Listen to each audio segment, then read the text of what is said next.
Salut à toutes et à tous et bienvenue sur iPad.fr pour le test cette fois-ci d'un étui, ou plutôt devrais-je dire une sacoche, puisque c'est un étui sacoche, voilà on va l'appeler ça comme ça, Jartiz, donc le voici, qui est vendu sur jartiz.com 119 euros, donc oui, ça s'adresse à un certain public.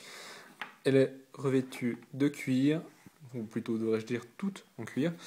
Et ben justement, on va faire le tour de cette sacoche et voir un petit peu ses avantages, ses inconvénients et un peu de tout ça. Alors, l'avantage déjà, c'est que c'est une sacoche, donc on va pouvoir la mettre en bandoulière, donc avec sa anse qui est, comme vous allez le voir, raccordée ici à deux petits mousquetons qu'on va pouvoir enlever à notre guise pour le transport, savoir si on en a besoin ou si on n'en a pas besoin. Donc on va l'enlever là justement parce que ça sera un petit peu plus pratique pour le test.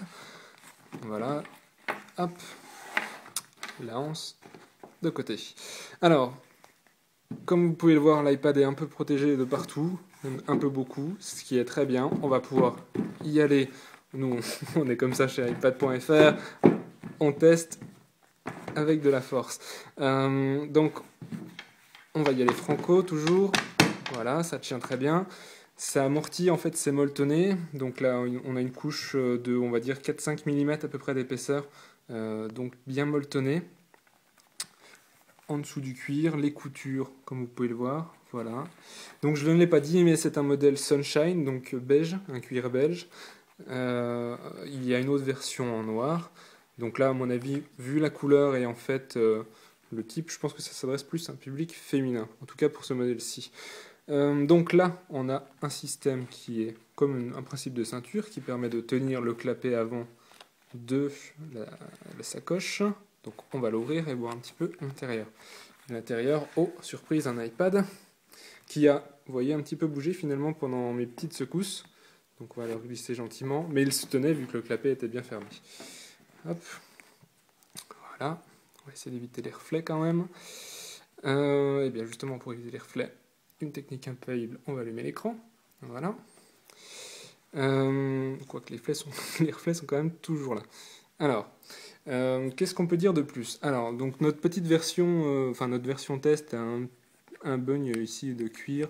Alors, on ne sait pas si ça affecte toutes les sacoches, mais on préfère quand même le signaler. Forcément, c'est du cuir, ça travaille, c'est logique. Alors, qu'est-ce qu'on peut dire de plus? Ici, on va faire une petite mise au point, voilà. On a le port dock de l'iPad, qui est quand même, on peut le dire, obstrué, et pas évident à mettre. Voilà, il va falloir soit forcer, soit peut-être retirer la tablette pour pouvoir l'utiliser. Les petites enceintes, qui bon là, sont quand même assez accessibles. Le son sort, évidemment. Les petits boutons sur le côté, donc celui pour verrouiller l'écran, du moins pour l'instant encore, et le volume. Voilà, et le bouton, en fait la connexion 3G pour ce modèle-ci, plus le bouton là d'accessible. Voilà. Alors, niveau des reproches, donc on a vu le petit pet sur notre modèle, le fait que le port dock soit quand même assez masqué. On a un autre reproche encore à faire. Voilà, c'est sur ce clapet-ci.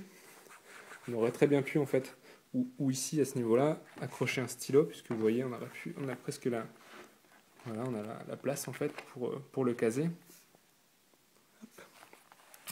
Donc une petite encoche là pour un stylo, ou bon, c'est sûr qu'il faudrait enlever le stylo pour remettre l'iPad et inversement.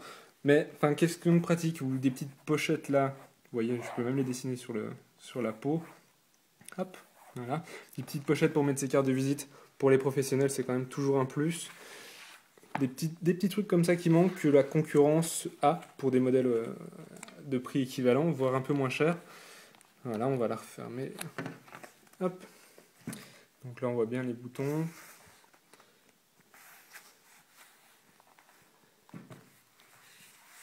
Voilà. Par contre, bon, vous ne le voyez pas évidemment avec la vidéo, ou plutôt vous ne le sentez pas, c'est super agréable, tant au toucher qu'à l'odeur, puisque le cuir est très très très agréable.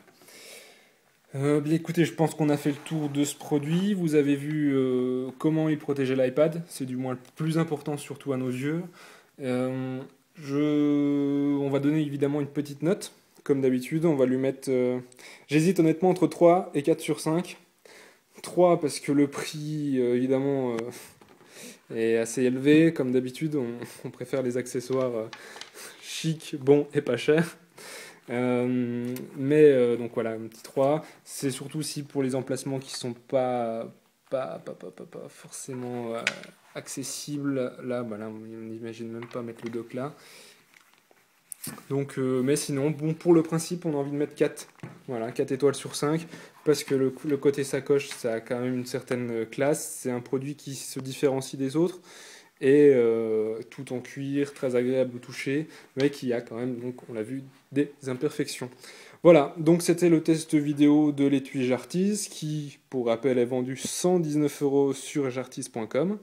Et on se donne rendez-vous très bientôt pour d'autres vidéos tests. Ciao, ciao!